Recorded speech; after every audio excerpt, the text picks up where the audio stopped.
Assalamualaikum warahmatullahi wabarakatuh.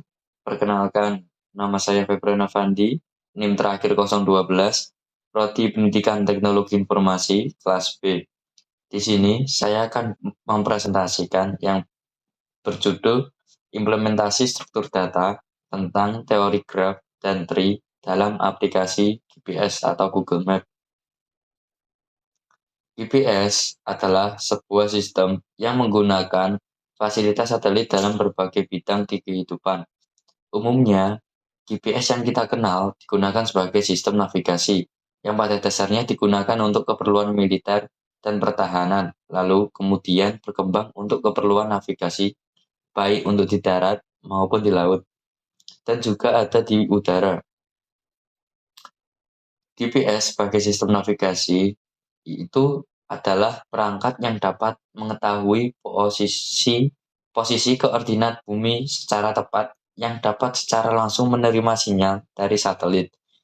Perangkat GPS modern menggunakan peta, sehingga merupakan perangkat modern dalam navigasi di darat, di laut, dan di udara. Contohnya seperti mengirim share log WhatsApp ke teman.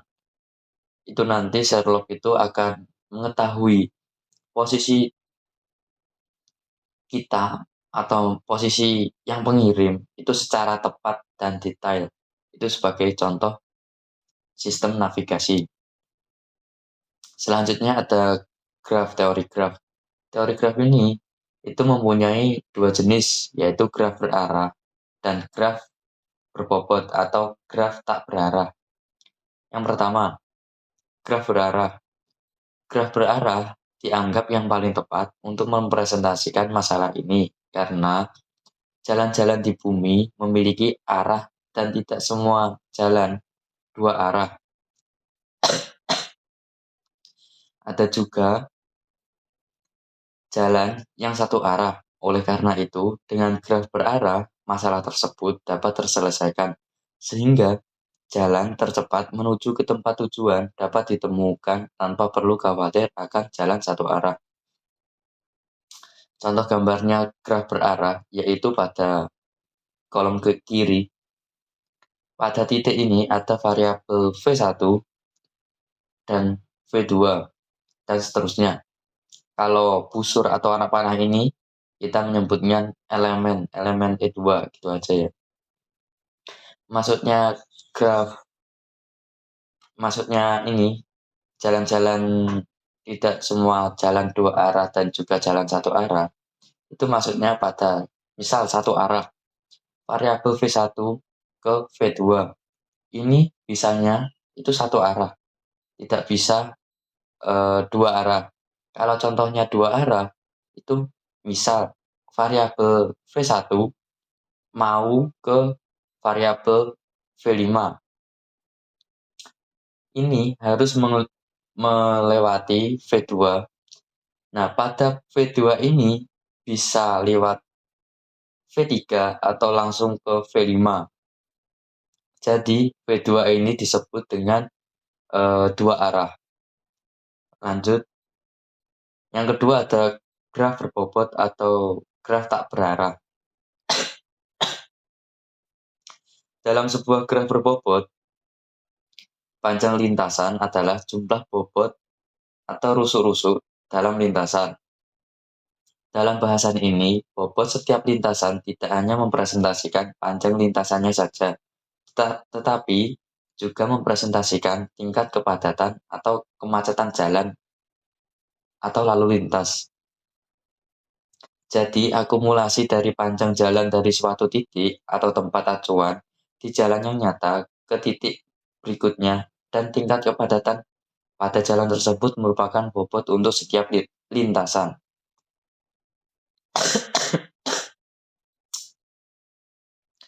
Graf berbobot. Graf berbobot ini, contohnya itu ada pada bagian kanan. Yang ada titik A, itu mempunyai variabel A. Dan antara titik A dan titik D itu namanya rusuk gitu aja. Maksudnya graf berbobot itu, misal variabel A ke D ini kalau melewati A ke D langsung itu mempunyai bobot 4.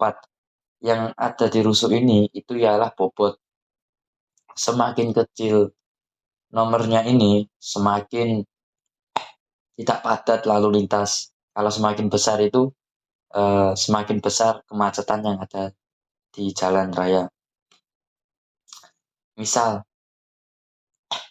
variabel A ke variabel D itu bisa langsung ke variabel D, tapi totalnya itu tapi mempunyai bobot 4.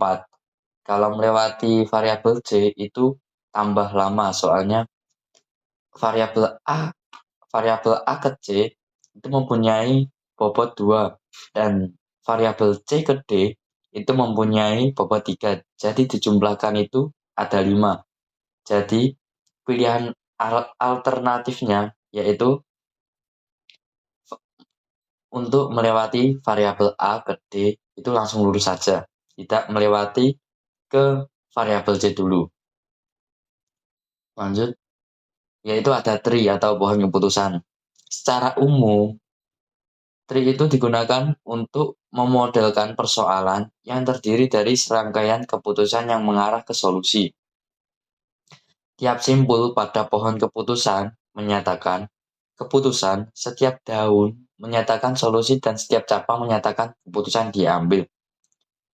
Manfaat utama dari penggunaan tree adalah kemampuannya untuk membreak down press pengambilan keputusan yang kompleks menjadi lebih simpel, sehingga pengambilan keputusan akan lebih menginterpretasikan solusi dari permasalahan. Contoh persoalan presentasi untuk GPS ini ada gambar yang ada di bawah ini, yaitu pada gambar ini data memasukkan dalam bentuk graf yang masuk ke dalam pusat, sehingga informasi untuk graf tersebut bisa diproses. Kalau kita ingin mencari jalan tercepat dari posisi awal kita, yaitu titik A atau variabel A yang ada di pojok kiri atas, itu sampai ke titik D, yaitu dari variabel D yang ada di pojok kanan bawah, itu, maka pohon keputusan yang dibentuk untuk menentukan jalur terbaik adalah sebagai berikut. Dapat dilihat pada gambar di atas, yang atas ini, adalah pohon dibentuk hasil transformasi grafik input titik awal dan titik akhir. Itu adalah transformasi dari gambar yang pertama. Lanjut. Jadi di sini menjadi lebih jelas bahwa setiap cabang pada simpul adalah sebuah cabang, jalan, atau jalur yang terdapat pada simpul atau titik tersebut tanpa mengikut sertakan cabang jalur kedatangan. Pada pohon di atas seharusnya ada simpul C yang ada di pojok kanan atas ini. Karena dari titik A pada graf juga terdapat cabang yang menghubungkan titik A dengan titik C, tetapi cabang tersebut tidak dimasukkan kepada pohon karena apa? Karena arahnya variabel C ini itu tidak satu arah ke variabel A ke B atau variabel A ke E. Itu tidak satu arah, makanya tidak dimasukkan ke pohon kepastian ini atau tree. Jadi, cabang atau sisi pada graf yang berlawanan arah itu tidak dimasukkan ke dalam simpul pohon agar mempermudah pemrosesan kemudian. Jadi itu lebih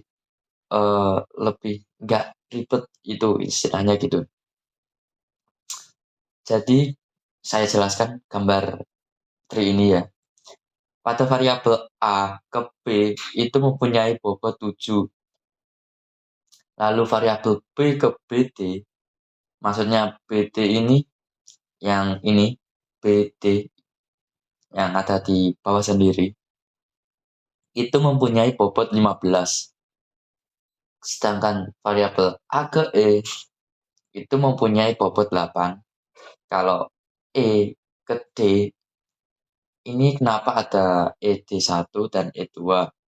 Itu ada dua arah. Misal itu jalan yang mempunyai dua arah, tapi mempunyai bobot yang berbeda. Misal, contohnya yang bobot mempunyai variabel E ke D itu mempunyai bobot 2. Itu misalnya kayak melewati jalur yang sepi, tidak ada keramaian atau kemacetan. Kalau variabel E ke D itu jumlah bobotnya itu ada 6, jadi kemungkinan besarnya itu di tempat situ ada, istilahnya ada kemacetan di jalan raya. Jadi, misal kalau ke variabel A ke D, variabel A ke D, ini misal kalau melewati jalur ke D, itu lebih cepatnya itu melewati variabel E. Kenapa? Karena variabel A ke E itu mempunyai bobot 8 dan variabel E ke D itu mempunyai 2 atau 6. Jadi jalan tercepatnya itu menggunakan E2, ED2. Jadi dijumlahkan itu ada 10. 8 tambah 2 itu ada 10. Pasti ada pertanyaan, kenapa tidak melewati variabel B? Karena variabel A ke B itu mempunyai bobot 7. Lalu B ke D itu mempunyai bobot 15. Jadi dijumlahkan itu ada 22. Itu jadi eh, perjalanan dari variabel A ke D kalau melewati variabel B itu lebih lama atau lebih macet istilahnya gitu. Jadi keputusan alternatif jalan tercepatnya itu lewat variabel A ke E, lalu E ke ED2. Itu lebih cepat. Jadi kesimpulan dari presentasi saya hari ini yaitu suatu algoritma sederhana kita tentu dapat memilih solusi terbaik jika bobot untuk masing-masing solusi telah diperoleh. Hanya dengan mencari bobot minimum, maka akan diperoleh solusi terbaik atau jalur tercepat dari titik awal sampai ke titik tujuan. Sekian dari presentasi saya, kurang lebihnya saya mohon maaf. Wassalamualaikum warahmatullahi wabarakatuh. Terima kasih.